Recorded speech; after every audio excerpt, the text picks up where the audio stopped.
RAH voice के मुअज़्ज़ज़ नाज़रीन अस्सलाम वालेकुम। मेरा नाम सना है और मैं 23 साल की खूबरू लड़की हूँ। आपको जो वाक़या सुनाने जा रही हूँ वो मेरे बचपन में मेरे साथ पेश आया, जो एक सबक बनकर मेरे माजी का हिस्सा बन चुका है। इन दिनों मैं 12 साल की थी और सर्दियों की छुट्टियों में कराची से सादकाबाद अपनी खाला के घर गई थी। मेरे अब्बू मुझे छोड़कर वापस आ गए थे क्योंकि इन्हें दफ्तर जाना होता था और मेरी अम्मी ने घर के काम करने होते थे। मेरी खाला के 2 ही बेटे थे। बड़े की उम्र 15 साल और छोटा 10 साल के करीब होगा और उनके घर में कोई भी लड़की नहीं थी। घर में 3 कमरे थे। एक कमरे में खाला खालू सोते थे, दूसरे कमरे में उनके दोनों बेटों के साथ मैं सोती थी, जबकि तीसरे कमरा स्टोर रूम के तौर पर इस्तेमाल करते थे। रात को मेरी खाला मुझे अपने छोटे बेटे के साथ सुलाती थी, जबकि दूसरी चारपाई पर खाला का बड़ा बेटा सोता था। मैं अपने घर में तो अकेली सोती थी, लेकिन यहाँ पर मजबूरी में बिस्तर शेयर करना पड़ता था, वो भी अपनी हम उम्र लड़के के साथ। मुझे ये सब अच्छा नहीं लगता था, लेकिन मजबूरी में खामोश थी। खाला का कहना था कि खैर है, बच्चे ही तो हैं। मुझे देर तक नींद नहीं आती थी। छोटा भाई तो लेटते ही सो जाता, लेकिन जो बड़ा था वो काफ़ी रात तक देर तक करवटें बदलता रहता था। शायद उसको देर से सोने की आदत थी। खैर 2-3 दिन में मेरी दोनों भाइयों से अच्छी खासी दोस्ती हो गई थी। अब कई बार हम 12 बजे तक बातें करते रहते और फिर सो जाते। और ऐसी ही एक रात थी जब बातें करते करते दोनों भाई सो गए, लेकिन मुझे अभी नींद नहीं आई थी कि कमरे का दरवाज़ा आहिस्ता से खुला और कोई दबे पांव अंदर दाखिल हुआ। मैं जानबूझकर सोई बन गई। थोड़ी सी आंख खोलकर देखा तो उसे पहचान लिया। वो मेरा खालू था। वो आहिस्ता आहिस्ता दबे पांव चलते हुए मेरे सरहाने खड़े हो गए। मैं थोड़ा परेशान थी कि ये ऐसा क्यों कर रहे हैं। फिर खालू ने मेरी गाल पर हाथ फेरना शुरू कर दिया। मैं डर के मारे हिल भी ना सकी और वो मज़ीद आगे बढ़ता गया। उसने मेरे गालों से एक हाथ मेरे कमीज़ के गले से अंदर डाल दिया और दूसरा हाथ मेरी कमर पर फेरने लगे। मुझे बहुत अजीब सा लगा, क्योंकि मुझे तब ऐसा कुछ पता नहीं था कि खालू क्या करना चाहता है। मैं ज़ोर से उसका सीने वाला हाथ झटक दिया तो वो जल्दी से कमरे से बाहर निकल गया। सारी रात मुझे नींद नहीं आई थी और सुबह मैं देर तक सोती रही। खाला ने भी मुझे नहीं जगाया। जब मैं जागी, खालू काम पर जा चुके थे। उस रात वो देर से घर आए और जल्दी सोने लगे। शायद उनके दिल में चोर था और मैं भी उनका सामना नहीं करना चाहती थी। उस रात मैं मुहतात रही, लेकिन कोई ऐसा वाक़या पेश ना आया।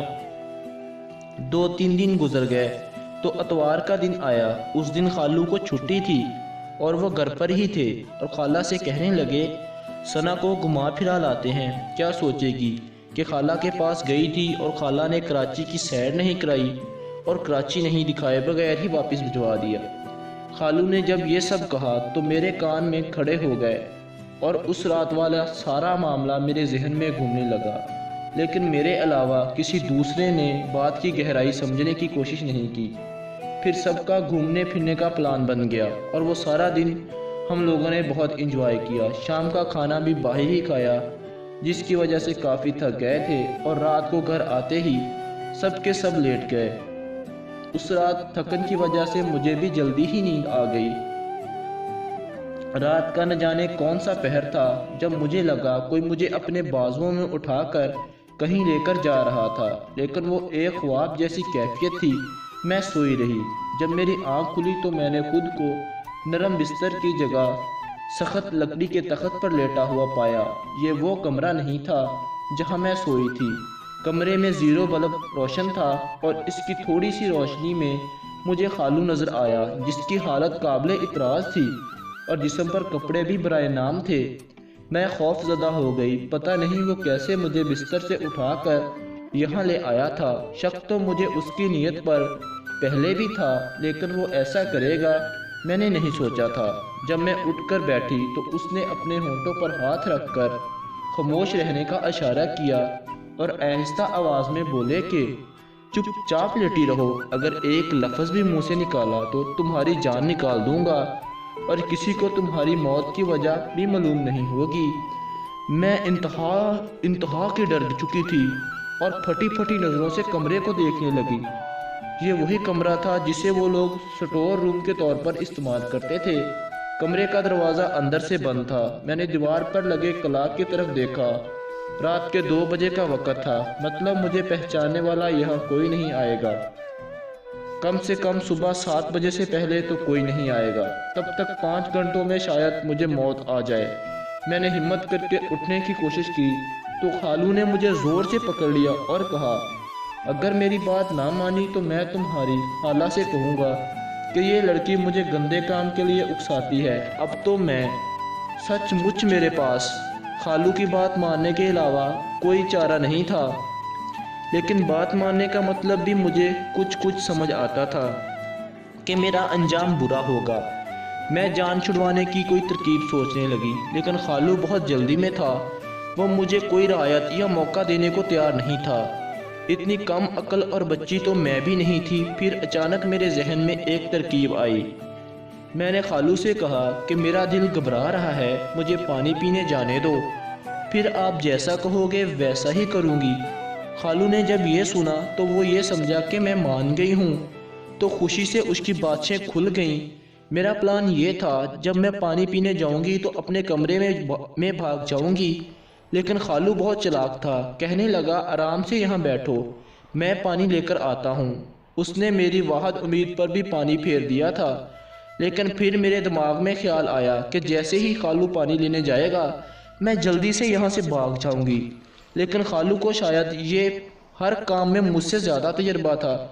جب وہ میرے لیے پانی لینے باہر نکلا تو باہر سے دروازے کو کنڈی لگا گیا اور میرے کمرے میں بند ہی رہ گئی۔ میری تمام امیدیں دم توڑ چکی تھیں۔ وہ ہاتھ آئی مچھلی کو کسی صورت نہیں جانے دے سکتا تھا۔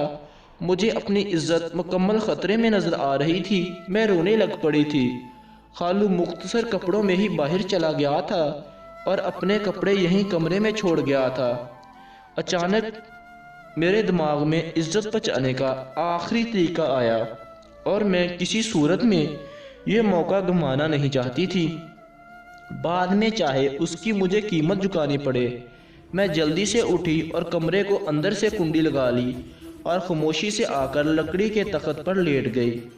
تھوڑی ہی دیر میں خالو پانی لے کر آ گیا۔ مجھے باہر سے کنڈی کھلنے کی آواز آئی، مگر دروازہ تو میں نے اندر سے بند کر لیا تھا۔ وہ پریشان ہو کر آہستہ آواز میں مجھے آوازیں دینے لگے کہ ثنا، دروازہ کھولو، پانی لے لو، لیکن دروازہ صبح سے پہلے نہیں کھلنا تھا۔